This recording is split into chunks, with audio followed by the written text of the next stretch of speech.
I don't remember much about my dad, and the few memories I do have feel more like flickers of a dream than anything solid.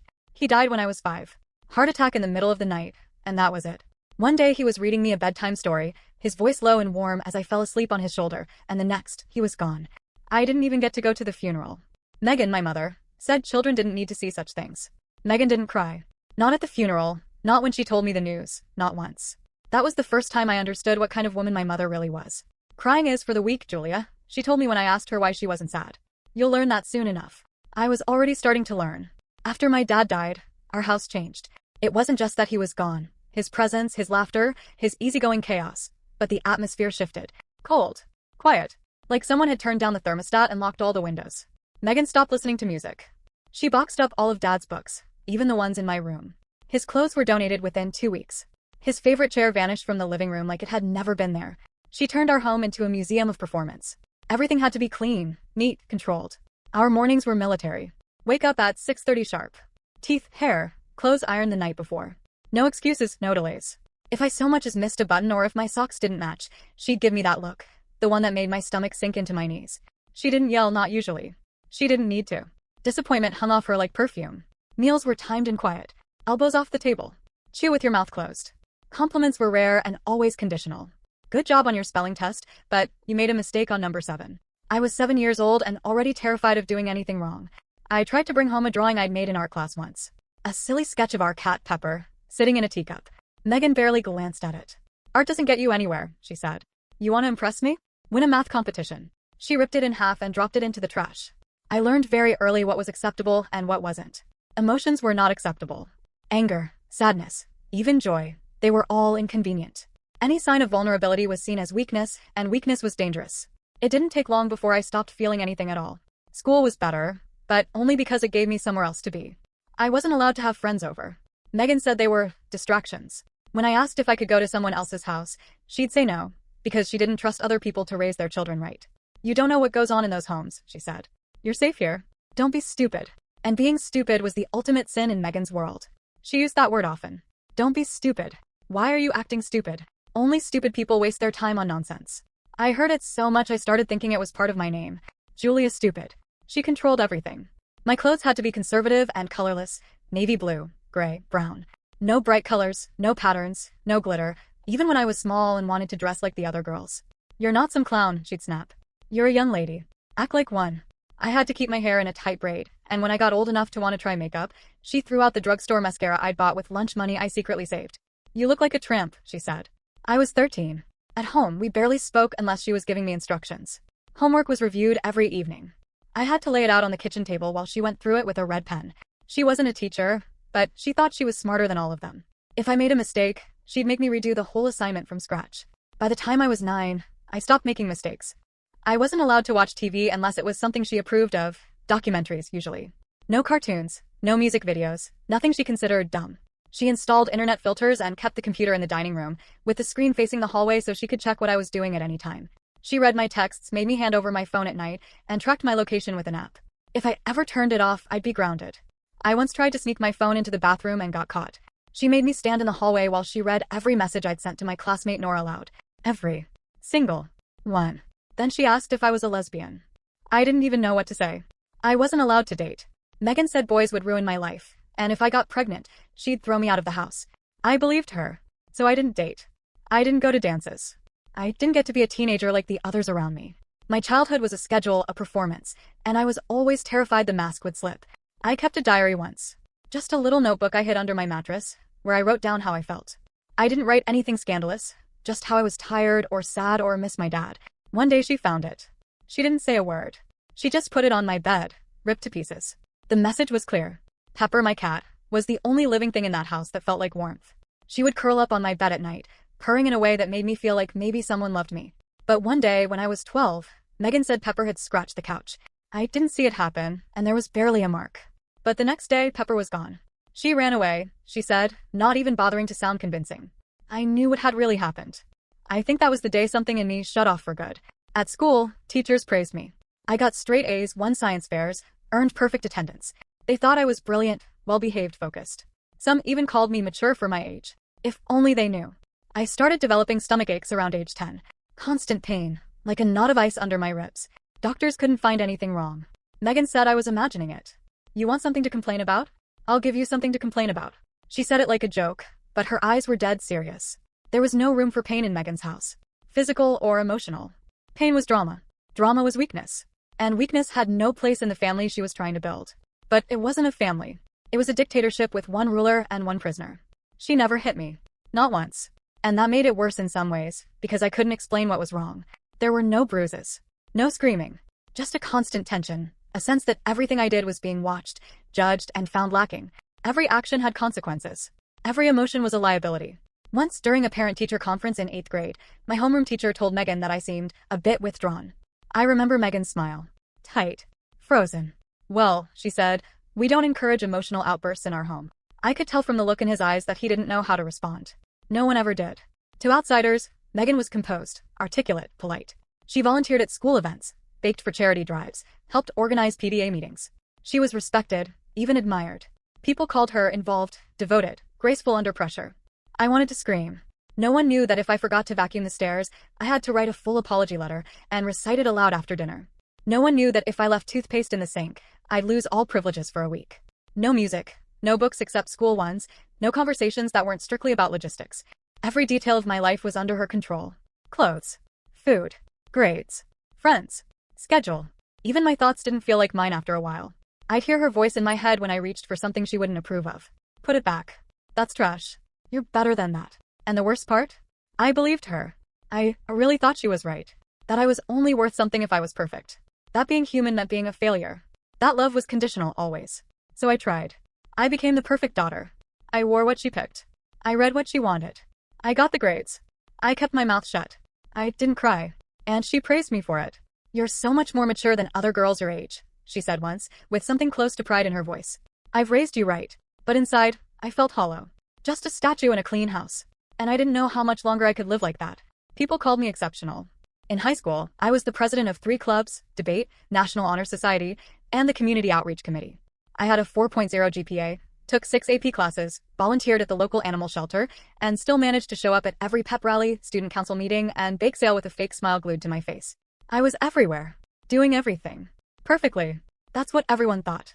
But what they didn't see was that I barely slept more than 3 hours a night. That I had heart palpitations in the bathroom between classes. That I carried a bottle of antacids in my backpack because I couldn't eat without my stomach revolting. The pressure I lived under didn't go away when I left my mother's house. If anything, it got worse. Because I had internalized it. Her voice wasn't just in my head, it was my voice now. Don't mess this up. Work harder. Everyone's watching. In 12th grade, I got into every college I applied to. Stanford, Duke, Columbia, and Harvard all sent me thick envelopes. I chose Columbia, mostly because it was far enough from Megan but still carried the Ivy League status she craved. I told myself it was my choice. But honestly, I don't know if I've ever made a decision that wasn't first filtered through her imagined reaction. College was supposed to be freedom. A clean slate. But I brought the prison with me. I showed up to orientation with color-coded binders, perfectly ironed blouses, and a spreadsheet of every course I'd planned for the next 4 years. My roommate, Sasha, was the complete opposite. She was loud, artsy, with bright orange hair and clothes that never matched, like she'd rolled out of a thrift store after a hurricane. She said fuck in every sentence and smoked weed out the window during our first weekend. She liked me immediately. You've got that whole intimidating, don't fuck with me valedictorian vibe, she said with a grin. I laughed, awkwardly. I didn't know how to respond to people who liked me for reasons that weren't tied to grades or awards. I wasn't used to people liking me at all, really. Admiring me, yes. Respecting me, sure. But liking? That was foreign territory. Sasha was chaotic but kind. She'd invite me to rooftop parties and poetry slams and always say, you need to loosen the hell up, Jules. But I never went. I had essays to write, problem sets to complete, internship applications to perfect. I didn't have time to loosen up. Every moment had to be productive. By the end of freshman year, I had 3 internships under my belt, 1 remote think tank position, 1 at a law firm uptown, and 1 research assistantship with a political science professor who barely remembered my name but always commented on my tenacity. I was killing it. On paper. But behind the scenes, things were already unraveling. I started having insomnia again. The kind where you close your eyes and your brain plays a highlight reel of every mistake you've ever made. I'd lie in bed, eyes burning, heart racing, convinced I'd forgotten some critical deadline or ruined my future with a typo. I got hives. Big, angry red welts that appeared down my spine and across my chest like someone had dragged hot wires across my skin. The campus clinic gave me antihistamines and said it was probably stress. No kidding. I bit my nails until they bled. I pulled out my eyelashes without realizing it during lectures. I skipped meals and then binge ate vending machine junk when the hunger hit like a freight train at 2 a.m. Sasha noticed. She offered help. Talk to someone, she said. A therapist. A doctor. Me. I brushed her off every time. I'm fine. Just tired. By sophomore year, I was managing the student government treasurer role, taking 21 credits, and running a startup incubator project with 2 grad students from NYU. My professors loved me. My resume was immaculate. My LinkedIn profile was borderline presidential. And I was dying inside. The panic attack started in October. The first time I thought I was having a stroke. I was in Butler Library, studying for midterms, when suddenly my vision tunneled. My hands went numb. My chest felt like it was collapsing in on itself, like someone had hooked me up to a vacuum and sucked the air from my lungs. I couldn't breathe. I couldn't speak. I staggered to the bathroom, locked myself in a stall, and crouched on the floor until the shaking stopped. I didn't tell anyone. I just kept going. Another panic attack hit during a midterm. I handed in my test half-finished and vomited in the hallway. My professor emailed me, gently suggesting I visit health services.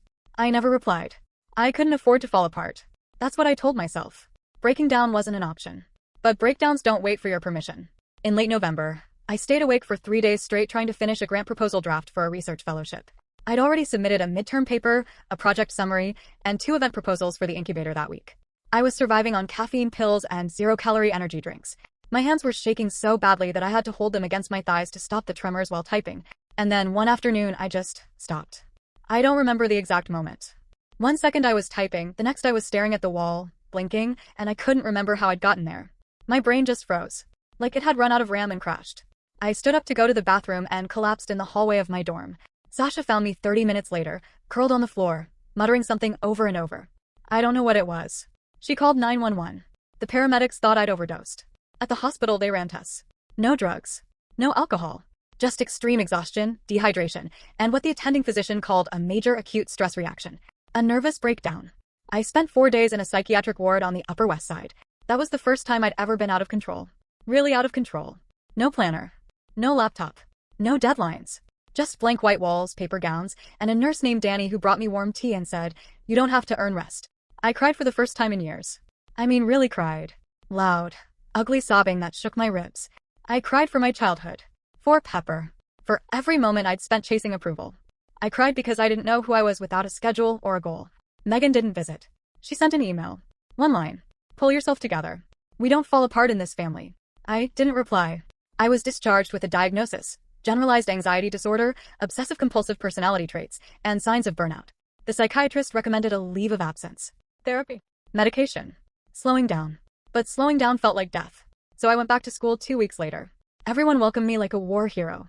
Professors said they were proud of me for pushing through. Peers said they were amazed at my resilience. Sasha looked at me with worry and said, "You don't have to prove anything to anyone." But I did. I had to. Because if I wasn't perfect, what was I? I dropped the startup incubator and cut my credit load to 15. But that wasn't real change. It was cosmetic.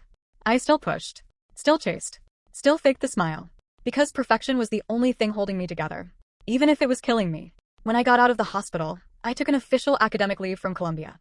Just 1 semester, I told everyone. Just enough time to rest, reset, recalibrate. What I didn't tell them was that I couldn't even sit in front of a computer without feeling like my heart was going to explode. That emails made me nauseous. That I kept hearing Megan's voice in my head every time I thought about going back. I didn't go home right away. I stayed at Sasha's for a few days, sleeping on her tiny futon, drinking herbal tea I couldn't taste, and staring at the ceiling like it was going to give me answers. I barely spoke. I felt hollow. Heavy. Like someone had unplugged me and walked away. But then Sasha said, "You have to call your mom." I didn't want to. God, I didn't want to. But she had the power of attorney papers, and technically, she was still paying for parts of my tuition. I needed to let her know I was taking a leave of absence. I needed to brace for impact. So I called. She didn't answer the first time. Or the second. On the third try, she picked up. There was no "How are you?" No, "Are you okay?" Just, "So what now?" "You quit." I didn't quit, I said quietly. It's a leave of absence. My doctor, my psychiatrist, said I need. A psychiatrist? Jesus, Julia. She laughed. It was sharp, bitter. You always were dramatic. I swallowed hard. My hands were shaking. I had a breakdown, Mom. Silence. Then, you think you're the only person with problems? I raised you by myself. I worked 2 jobs. I didn't have the luxury of collapsing every time life got hard. I'm not asking for money. I'm not asking for anything. I just need space. Time to get better. You are a burden, she said flatly. You've always been a burden. I did everything for you, and this is what I get? A college dropout on medication. My chest clenched. She said a few more things after that, but honestly, I didn't hear them. I was already gone. That was the moment. The point of no return. I hung up. Then I blocked her number. Deleted her emails. Erased the cloud login she had access to. I even opened a new bank account in my name only. She had called me a burden. And for once, I decided to believe her, not in the way she meant, but in the sense that I couldn't keep carrying her approval around like a parasite in my chest. I was done. I didn't have a plan, but I had one friend who hadn't walked away from me, Samantha. We met during a student leadership training the year before. She was a year older, smart as hell, and always looked like she was 5 seconds away from calling bullshit on the entire world. Her laugh was loud and unfiltered, and she always smelled like cinnamon gum and fresh laundry. We'd bonded over a shared hatred of performative allyship in student government. After that, we kept in touch. When she found out I was taking a leave, she called immediately. "You're moving in with me," she said. "Don't argue. You can pay me whatever you can afford. I've got a pull-out couch and no patience for your guilt spiral." So I did. Her apartment was in Crown Heights, Brooklyn. 3rd floor, walk up. Tiny kitchen, ancient plumbing. But it was warm. Lived in. She had mismatched mugs and postcards stuck to the fridge with magnets shaped like sea animals. There were books everywhere. On the shelves, under the couch, stacked on the windowsill. It felt like home in a way Megan's house never had. I got a job 2 weeks after moving in. $18 an hour working the front desk at a community rec center. Not glamorous. Not prestigious. But I was good at it. I managed schedules, answered phones, organized files, and smiled at old people coming in for Tai Chi classes. No one cared about my GPA. No one asked about my resume. It was the first time in years I felt like a real person. But money was tight. Therapy cost $150 a session. I went once a week, religiously. My therapist's name was Karen Park. Mid-40s, Korean American, blunt but warm. She had this way of asking questions that went straight for the nerve without being cruel. In one of our first sessions, I said, "I just want to get back to normal." She looked me dead in the eye and said, "Maybe normal was killing you." I cried in her office for 40 minutes that day. Education was trickier. I didn't want to lose momentum, but I wasn't ready to go back to Columbia. So I found a few online courses, continuing education, mostly $500 or more each. I signed up for one in behavioral psychology and another in nonprofit management. I used my savings. I told myself it was an investment. Most nights after work, I'd sit on Samantha's pull-out couch with my laptop, a bowl of lentil soup, and my course materials. It wasn't glamorous. Sometimes I fell asleep with the screen open. Sometimes I cried into my soup. But it felt like mine. My choices. My recovery. The hardest part wasn't the money or the uncertainty. It was the silence. Cutting my mother off left a hole that wasn't easy to ignore. Even though she was cruel, she had been there, always. Her voice, her judgment, her cold approval had been the compass I'd used for years. Without it, I didn't know which way was north. I felt unmoored. I had to learn to navigate my life without a dictator. Samantha helped. She'd sit with me when I spiraled. She once found me crying in the kitchen at 1 a.m. because I'd accidentally deleted a draft of a course assignment. I kept saying, I'm so stupid, over and over. She held my face in her hands and said, "Stop it. You're not stupid. You're exhausted and scared and doing your best. That's not failure." I didn't believe her at the time, but I wanted to. At the rec center, I started making friends. Real friends. There was Dave, the 65-year-old yoga instructor who always brought me coffee in the mornings. Marisol, the single mom who worked the cleaning shift and shared tamales with me on Fridays. Even Rodney, the grumpy maintenance guy, warmed up to me after I learned how to fix the copier without calling IT. They didn't know about Columbia. Or Megan. Or the breakdown. They just knew me as Julia from the front desk. And that was enough. One day, a man walked in to drop off a flyer for a local nonprofit. He was in his 30s, black, wore glasses and a beanie, and had a quiet energy I liked. He introduced himself as Malcolm, director of a youth literacy initiative. I helped him post the flyer and asked a few questions about the program. We talked for 20 minutes. He invited me to one of their Saturday workshops. I said I'd think about it. Then I went home and stared at the ceiling for 3 hours, debating whether it was safe to care about anything again. Eventually, I said yes. Working with Malcolm's program cracked something open in me. Watching kids light up as they read aloud, seeing teenagers write stories about things that actually mattered to them, it reminded me why I used to love learning. Before it was weaponized. Before it was used to prove my worth. I started helping out regularly. Tutoring. Organizing reading drives. Writing small grants. Malcolm offered to pay me eventually, but I refused at first. I didn't want it to become another job, another box to check. For once, I wanted to do something just because it mattered. Meanwhile, therapy went deeper. Karen made me confront things I didn't want to touch. My guilt. My shame. The parts of me that still thought maybe Megan was right. "I feel like I failed," I said one day. "Like I had all this potential, and I ruined it." "Who told you that you were ruined?" she asked. "I don't know. Me, I guess." She nodded. "What if you're just human?" That word felt revolutionary. Human. Not perfect. Not exceptional. Not the prize student or the burden daughter. Just a person. Messy. Tired. Trying. Living with Samantha helped. She never treated me like a project. When I told her about the Malcolm program, She lit up. Look at you, actually enjoying something. Wild. We laughed. For the first time in a long time, I laughed and didn't feel guilty for it. It wasn't always good. Some days I woke up with panic pressing down on my chest like a fist. Some nights I still heard Megan's voice in my dreams. I had flashbacks. I had shame spirals. I had moments where I thought, this will never get better. But it did. Slowly. Not linearly. But it did. I wasn't perfect. I wasn't fixed. I wasn't even sure who I was yet. But I wasn't a burden. Not anymore. I didn't tell anyone I was leaving. No big announcement. No final goodbyes. No dramatic scene where I slammed a door or packed in a rush. I just left. I'd been living with Samantha for a little over 9 months when I got the job offer. Data analyst. Full-time, benefits. $85,000 per year. It came from a mid-sized healthcare company based out of Boston that I'd applied to almost on a whim. I'd been taking online courses and quietly rebuilding my resume, piecing together freelance projects and coursework to make myself look legitimate again. I didn't think anything would come of it. But then one Tuesday morning, there it was, a formal offer letter in my inbox, with HR copy-pasted pleasantries and the kind of benefits package that made my heart pound. I stared at it for hours. I didn't tell Samantha right away. I didn't want to ruin the calm of her apartment, the safe cocoon that had kept me together. But that night after dinner, I said it out loud. I got a job, I said. In Boston. She looked up from her laptop, blinked, then smiled slowly. Holy shit. For real. I nodded. She got up and hugged me so hard it knocked the air out of my lungs. You did it, Jules. The next few weeks were a blur of logistics. I gave 2 weeks' notice at the rec center, cried like a child on my last day, and hugged Marisol for too long. She handed me a brown paper bag with homemade pastries and whispered, "To Mama Lo Pierre. Your mother's loss." I packed my stuff into 4 suitcases, 3 storage bins, and a duffel bag. I found a studio apartment in Dorchester, a small but newly renovated space with laminate floors and a stubborn window that didn't shut all the way. It was $1,950 a month, a gut punch, but I had enough saved for a deposit, and the job came with a signing bonus. I didn't tell my family. Not Megan. Not my cousins. Not the one aunt who used to send me Christmas cards before she mysteriously stopped after my breakdown. I didn't update my address on anything they might see. I made sure my LinkedIn said Greater Boston area without specifics. I scrubbed my socials. It was the first time in my life I had something that belonged only to me. The first night in the apartment was rough. The space echoed with every step, and the silence felt too big. I sat on the floor eating boxed mac and cheese off a paper plate, surrounded by empty walls and unopened bins.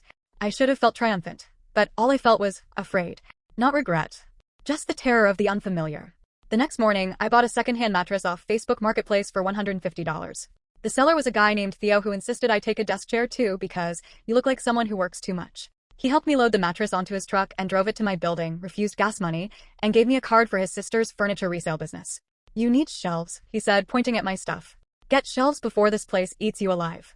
I bought a couch 2 days later from a woman named Brandy who kept calling me sweetheart and offered to throw in a coffee table with chipped corners. Adds character, she said. I filled the apartment slowly. Lamp by lamp, mug by mug.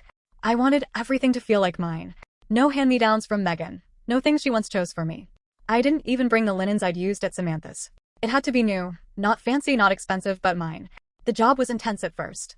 I was working in a department focused on predictive modeling for patient data. That meant long hours, messy spreadsheets, and explaining things to middle managers who thought Excel was fancy software. My direct manager, Andrew, was in his 40s, sharp-witted, a bit of a micromanager, but fair. He liked efficiency, hated small talk, and had a coffee mug that said, "Data is my love language." I liked him immediately. My team was small, 5 people. Priya, a brilliant but socially anxious MIT grad who whispered during meetings but wrote killer SQL queries. Jamal, the only other person under 30, who was always trying to rope me into office trivia night. Margot, mid-50s, mother of 4, who kept a candy stash in her drawer and gave me peppermints when she noticed my hands shaking. And Wes, who I still don't fully understand. He wore Hawaiian shirts year-round and had a mechanical keyboard he referred to as his child. They were weird. But they were kind. And they didn't expect me to be perfect. Still, I couldn't let go of the old habits. I checked my work 5 times before submitting anything. I memorized meeting agendas the night before. I sent follow-up emails even when no one asked for them. It wasn't about ambition. It was survival. But the difference now was that no one punished me if I slipped. In fact, I did mess up. In my 3rd week, I forgot to flag a column that had been mislabeled in the weekly report. Andrew caught it. He called me into a Zoom room. My heart was pounding. My palms were sweating. I felt 12 years old again. But all he said was, "Easy fix. Just double-check the schema next time." That was it. No lecture. No guilt. No disappointment that curled like smoke under my skin. I walked home that night with tears in my eyes. Not because I was in trouble, but because I wasn't. Boston was cold in the spring. Sharp winds that made my teeth ache, slush that soaked into my boots, and a kind of loneliness that crept in when I walked by cafes full of people laughing without effort. I wasn't used to solitude. I thought I'd love it, but there were nights I lay in bed and thought about calling someone, anyone, just to hear a voice. But I didn't. Instead, I kept building. I started therapy again. Found a woman named Ellen Cho through my insurance, Korean American like my last therapist, but softer, less clinical. She wore glasses with floral frames and had a yellow couch in her office that looked like it came from a thrift store. We talked once a week. At first, it was just about work stress. Then family. Then Megan. One session, Ellen asked, "Have you ever considered that what you experienced was emotional abuse?" I opened my mouth to argue, but nothing came out. Because I had. Many times. I just never said it out loud. Outside of therapy, I made slow efforts to build a life. I joined a book club I found through a local library newsletter. It met in the back of a bakery every other Sunday. I didn't talk much during the first meetings, just listened and took notes like it was homework. But eventually people started remembering my name. "Julia, what did you think of the ending?" I'd blink and feel startled, like I'd forgotten I was real. I also started running. Nothing fancy. Just a cheap pair of sneakers and loops around Franklin Park. I wasn't trying to get fit or hit goals. I just wanted to feel my body move, not for punishment, but for presence, for being here. One morning, I tripped on a cracked sidewalk and skinned my knee. I sat down on the curb and laughed. Not because it was funny, but because it felt so normal. So boringly human. And that's what I was building. A boring, normal, beautiful life. Without Megan. Without guilt. Without performance. A few months in, I got a letter. It was postmarked from my old hometown, no return address. My heart froze. I thought about throwing it away. Burning it. Pretending it didn't exist. But I opened it. It wasn't from Megan. It was from my cousin Hannah. "Hi, Julia. I don't know if you want to hear from me. I'm not even sure this is the right address. But I wanted to say, I'm sorry. I should have said something when everything happened. I just didn't know how. If you ever want to talk, here's my number." I didn't reply. I wasn't ready. Maybe I never would be. But I didn't feel angry. Just done. I folded the letter and slid it into a box under my bed. Then I made coffee. Fed myself. Opened my laptop. And got to work. Because this was my life now. Mine. And for the first time, that was enough. 3 years passed. I didn't hear from anyone in my family during that time, and I didn't go looking. Life in Boston settled into a rhythm I could live with. My job as a data analyst had turned from survival into stability. I knew what I was doing, I was respected, and the money was finally enough to give me breathing room. I even had a real couch. Not a couch from Marketplace or curb trash, but a solid new couch I picked out myself. Some days, I still thought about Megan. Not with longing. Not even anger most of the time. More like a phantom limb. I'd be organizing something. Bills, a work spreadsheet, my weekly calendar, and a voice would whisper, "You missed a detail." That was her, still wired into my nervous system like an old alarm I hadn't found the off switch for. But emotionally, she was dead to me. Until she wasn't. The call came on a Thursday afternoon. I was in the middle of cleaning my apartment. I had the vacuum running, a podcast playing, and a mask on my face because I decided self-care meant looking like a ghost in pajamas. My phone rang with a Massachusetts area code I didn't recognize. I almost ignored it. I wish I had. But I picked up. "Julia Whitmore?" The man said, voice crisp, professional. "Yes. Who's this?" "My name is Daniel Hurley. I'm an attorney representing your mother, Megan Whitmore." I froze. I actually felt my throat close. She's alive?" I asked before I could stop myself. "Yes," he said. "She was recently diagnosed with Parkinson's disease. Early stage, but progressing. You're listed as her sole emergency contact and next of kin." My stomach dropped. "I'm sorry," I said automatically. "I didn't mean it." "She declined to name anyone else," he continued. "We've been trying to reach you for several weeks. Your mother's condition is beginning to affect her mobility and cognitive processing. She will require coordinated care. She has limited financial means." Of course she did. "What exactly are you asking from me?" I said, voice flat. He paused. "At the very least, some legal and logistical assistance in coordinating her care plan." I stood there, staring at the wall, trying to feel something. "I didn't." "Email me everything," I said finally. "Don't call again." And then I hung up. It took me 2 days to open the email. I told Ellen, my therapist, about the call during our next session. She listened without interrupting, then asked, "What do you want to do?" "I don't want to help her," I said immediately. "But will you?" I sat in silence. Then I nodded. Not out of love. Not out of guilt. Out of obligation. Cold, logistical, surgical obligation. I contacted the lawyer the following week. He arranged a care evaluation with a local social worker and sent over copies of her medical records. Parkinson's. Diagnosed stage 2. Shaking, rigidity, problems with coordination. Still able to function with help, but she'd need physical therapy, a medication regimen, and assistance with transportation and household tasks. I wasn't going to move back. That was never even a question. But I agreed to set up care from Boston. I found her a part-time caregiver, Marla, who charged $640 a month for weekday check-ins, basic help with cooking, laundry, and making sure Megan didn't fall in the bathroom. I set up automatic payments from my account. I didn't want any contact. For physical therapy, I arranged twice-weekly sessions at a clinic 15 minutes from Megan's house. $200 per week, paid in advance. I called ahead to make sure Megan couldn't cancel them without my permission. The pharmacist said she'd need Cinemet, a dopamine replacement drug. I scheduled monthly deliveries, and I asked Marla to verify every pill was taken. I handled it all like a project. I made a spreadsheet, color-coded the appointments, set reminders for check-ins with Marla and the clinic. I created a subfolder in my inbox called Megan, Admin Only. I didn't speak to her directly. Not once. But then she started calling. Not often. Just once every 2 or 3 weeks. The number would pop up, her house line, still registered to the same number I'd memorized as a child, and I would let it ring. She never left voicemails. Just hung up after 4 or 5 rings. I never answered. She sent letters too. Not many. Short, handwritten notes in sharp cursive. Julia, thank you for the help. That was one. Another said, I don't expect anything. But thank you. I ripped the letters in half and threw them away. Not out of rage, that would have meant I still cared. It was discipline. I couldn't let her back in. But the real twist came 2 months later, when Marla called me in the middle of a work meeting. I'm sorry, she said, but I need to tell you something. Okay, I said, already feeling the cold start to spread. I showed up today and your mother was sitting on the floor. She said she fell trying to get out of bed. Is she hurt? No. Just shaken. But she'd been there for a while. She didn't call anyone. Did she have her phone? Yes. That was when I knew. She wanted me to come. This was the start of it. The invitations disguised as emergencies. I called the clinic. They recommended a walker, home monitoring, and a medical alert button. I bought all of it. Had it shipped. Had Marla install it. 3 days later, Megan fell again. Same story. After the 4th incident, I knew what had to happen. I flew back. I didn't tell her. I landed on a Friday night and drove a rental car to the old house. Same street. Same cracked driveway. The porch light was on. I stood on the front steps for a full 5 minutes before I knocked. She opened the door herself. Her face was thinner. Her shoulders hunched forward, her left hand trembling, tucked close to her chest like she was hiding it. Her hair was mostly gray now, tied back in a small bun. She looked smaller than I remembered. Frylia. Julia, she said. Just my name. No emotion. Hi, I said. I stepped inside. The house was exactly the same. Same ugly floral couch. Same white carpet. Same smell of Lysol and silence.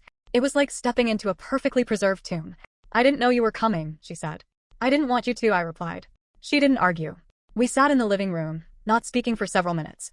Then I took out the folder I'd brought, copies of her insurance plan, medication schedules, the latest physical therapy bill. I'm hiring a full-time caregiver, I said. Live in. This isn't working. Her eyes flashed. Not with sadness. With something closer to pride. You're organizing my decline like it's a business. Yes, I said. Because that's the only way I can do this. I suppose I deserve that. I didn't answer. She tried a few times to start conversations over the weekend. Small talk. Weather. The neighbors. I responded only when necessary. On Sunday, I walked into the kitchen and found her holding a photograph. Me, age 6, sitting on my dad's lap. It was one of the only ones she hadn't thrown out. I loved you, she said. No, you didn't, I replied. She didn't argue. That night, I flew back to Boston. Over the next 6 months, I coordinated everything. I hired the live-in aide, a woman named Corinne who had the patience of a saint and the professionalism of a military nurse. I updated Megan's legal paperwork, paid her bills, scheduled every medical appointment. I responded to Marla and Corinne's updates with short replies, confirmed, noted, approved. Megan sent more letters. One said I'm sorry. One said I hope you're okay. I never answered. Because I wasn't there to heal. I was there to finish the job. And I would. Cleanly. Formally. Without emotion. Because that was the only way I could survive it. I didn't expect her to change. I didn't want her to. After I set everything up, the live-in aid, the physical therapy, the financial planning, I went back to Boston and resumed my life. She was a tab in my spreadsheet. A weekly payment. A clinical entry in a schedule. But then the letters started changing. They weren't the terse thank yous or hope you're well notes anymore. They grew longer. More personal. One arrived 3 weeks after I left. I used to hate snow days. Your father loved them. He would take you out with that red plastic sled and come back soaked. I made hot chocolate. You wouldn't drink it until it cooled. You always said, it's burning my tongue. You were so serious for a child. Another. My mother was like me. Worse maybe. She believed discipline was love. I didn't know how to be anything else. I didn't know how to be soft. I'm sorry you paid for that. Sometimes, they were memories I didn't share with her. Things she never told me before. When I was 9, I fell through the ice on a pond behind our house. My brother pulled me out. I was never warm again after that.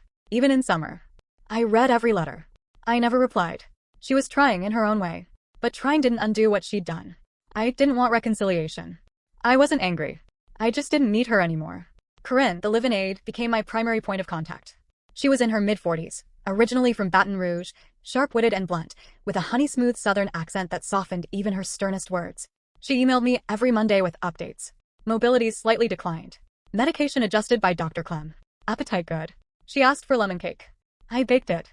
She ate half. Sometimes, she added personal observations. She mentioned you again. Showed me a scrapbook I hadn't seen before. Told me your birth weight, your first word, your fear of balloons. I never asked for these details, but Corinne sent them anyway. I paid her well. She earned it. At work, things were ramping up. I'd taken on 2 major projects, and my manager had started hinting at bigger opportunities. One day my colleague Priya, who I'd once watched whisper her way through meetings, turned to me and said, "They're probably going to offer you the senior role. Just act surprised." I laughed, but deep down, I knew she was right. I'd rebuilt my life in Boston. I had stability, routine, even community. But the call came anyway. It was from a recruiter based in San Francisco. I almost hung up when I saw the 650 area code. It screamed spam, but something made me answer. "Julia Whitmore?" a woman said. "I'm calling on behalf of Gentech Systems. Your name came highly recommended." The company was offering $135,000 a year. Full benefits. Relocation support. A leadership track position on their data science team. The work was bigger. More complex. Exactly what I'd always wanted. And I had to move across the country. I didn't say yes immediately. I told her I needed time. Then I sat with it. San Francisco. Farther than ever. Not just in miles. In identity. It felt like another life. I told Ellen, my therapist. "It feels like I'm abandoning her," I said. "You haven't been there in years," she reminded me. "You support her from a distance. That distance doesn't change based on your zip code." I knew she was right. But it still felt final. I flew back one more time. Not to say goodbye. Just to transition the logistics. Corinne met me at the door. She gave me a hug I didn't expect. "She's been different lately," she said. "Not soft, but reflective." "I think she knows." "Knows what?" I asked. "That you'll never come back." Megan was in the sunroom. She hated the sunroom when I was growing up, said it made the furniture fade. Now she sat in it daily, wrapped in a blanket, her legs trembling, one hand curled permanently inward. She looked up when I walked in. "I knew you'd come," she said. "I'm leaving," I replied. "Moving to California. I came to organize things." I figured. Silence stretched between us. Then she said, "I kept a lot of things from you." I didn't answer. "I lied to you about your father," she said quietly. "He didn't just die in his sleep. He was on medication. I found him too late. I didn't want you to know." I blinked hard. "Why are you telling me this now?" "Because I don't want to die with secrets." "You don't get to confess things for your peace of mind," I said. "Not if it costs mine." She nodded. She didn't cry. Her eyes just stared out the window like she was watching her own life disappear. Later that day, I sat with Corinne and went through the plan. A new POA in place. A revised insurance policy. New local specialist referrals. Increased home care hours. Medication management automated. Emergency contacts updated. Not to me, but to Corinne and her agency. Everything clean. Everything covered. "I'll still check in monthly," I told Corinne. "But the rest is yours." "Understood." I left the next morning before Megan woke up. On the flight to San Francisco, I opened one last envelope. It had been waiting in my bag, a final note I hadn't read. "I was afraid of you. Isn't that strange? I raised you to fear failure, and then I feared the strength it gave you. I thought control would keep you close. I didn't understand that it made you leave. You are better without me. I see that now." I folded it, tucked it back into the seat pocket. And I didn't cry, because I didn't need to forgive her. I just needed to live. I didn't notice the decline at first. It started gradually, missed words in Corinne's updates, offhand notes about confusion. I figured it was stress or maybe medication side effects. Then one morning, Corinne called me while I was on the bus heading to work in San Francisco. "She didn't recognize me today," she said. I felt a twinge in my stomach. She's had bad mornings before. This wasn't just a bad morning. She called me Teresa. Said she'd been waiting for her father to come home from the war. That stopped me cold. She didn't remember where she was, Corinne added. I looked out the window. San Francisco rolled by, the fog hanging low over the mission, the sound of someone coughing behind me. The world felt far away. "She's getting worse," Corinne said softly. I got off the bus early and walked the rest of the way. Over the next few weeks, it escalated. She stopped remembering what day it was. Repeated herself within the same conversation. Began calling Corinne the nurse lady and forgot that she'd been living in that house for 40 years. The official diagnosis came shortly after, dementia secondary to Parkinson's. Cognitive regression. Irreversible. I didn't fly out this time. I'd already prepared for everything. We brought in a second home health aide, Miriam, a younger woman with medical training and a calm, steady presence. The agency assured me they could cover the 24-hour rotation if it came to that. I increased the budget, authorized hospice contact, revised the end-of-life directive. Corinne handled the day-to-day. I monitored the paperwork. In our monthly Zoom call, I saw it for myself. Her face on the screen, distant, slack. She stared at me for a full minute before she said, You look like my daughter. She was always serious. Never smiled. I am your daughter, I said evenly. Oh, she murmured. Well, you should call her. She's very capable. That night, I sat on my apartment floor with a bottle of wine I didn't finish, watching the light flicker on the ceiling. I didn't cry. I didn't feel anything I expected to feel. It was like watching a monument collapse from miles away. I had built a life she would never see. I had friends now, people who knew the version of me that wasn't shaped by her rules. There was Brianna, who worked in strategy at my company and invited me to her dog's birthday party. Josh, my neighbor, who lent me sugar twice and invited me to trivia every Thursday. Even Anya, my Pilates instructor, who always told me I was holding tension like it owed me money. They didn't know the old me. And I didn't offer that version anymore.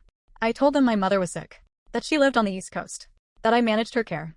But I never told them who she really was. Months passed. Megan stopped calling entirely. Corinne's reports became clinical. Speech decline notable. Using short phrases. Does not recognize photographs. Refused meals today. Then, she asked about you. But she called you Susan. I called the hospice nurse after that. Her name was Kimberly, early 60s, deliberate kind. She explained that the final stages could take weeks or days. She might not recognize anyone at the end, she warned. Or she might suddenly become lucid. You never know with these things. I said, keep her comfortable. And I meant it. But the truth was, I wasn't sure what I'd do when the end actually came. The answer came quietly. One morning in mid-November, I got a call at 6:12 a.m. Corinne. I didn't even need to answer to know what it was. She passed in her sleep, she said. Last night, sometime after 3. Kimberly checked her vitals. There was no struggle. I nodded, even though she couldn't see me. She looked peaceful, she added. If that helps. I thanked her. Arranged for the body to be taken to the funeral home. Contacted the lawyer to release the final documents. And then I went to work. I told no one that day. Later that week, I booked a flight. The funeral was held at a small chapel near her house. For people attended, me, Corinne, the lawyer Daniel Hurley, and the hospice nurse Kimberly, who wore a blue blazer and sat 2 rows behind me. The minister mispronounced our last name during the welcome. No one corrected him. There were no eulogies. No music. I declined to speak. They asked if I wanted to bring flowers. I said no. The whole service took 22 minutes. Afterward, I stood at the gravesite, quiet, gray, flat, and waited until they lowered the casket. There were no tears. No anger. Just a stillness I didn't expect. Corinne stood beside me. You okay? I wasn't here to say goodbye, I said. I said that years ago. She nodded. You held it all together. Yeah, I said.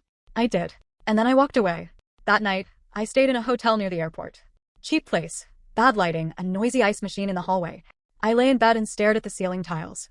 I thought about everything I did. The payments, the medical directives, the transitions, the forms, the weekly check-ins, the funeral arrangements. I'd done it all. Without screaming. Without vengeance.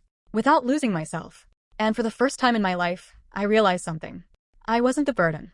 I was the structure. The system. The one who made it work when everything else had already collapsed. And now I could let it go. I flew back to San Francisco the next day. I walked into my apartment, put my suitcase down, and opened the windows. Let the air in. Let the past out.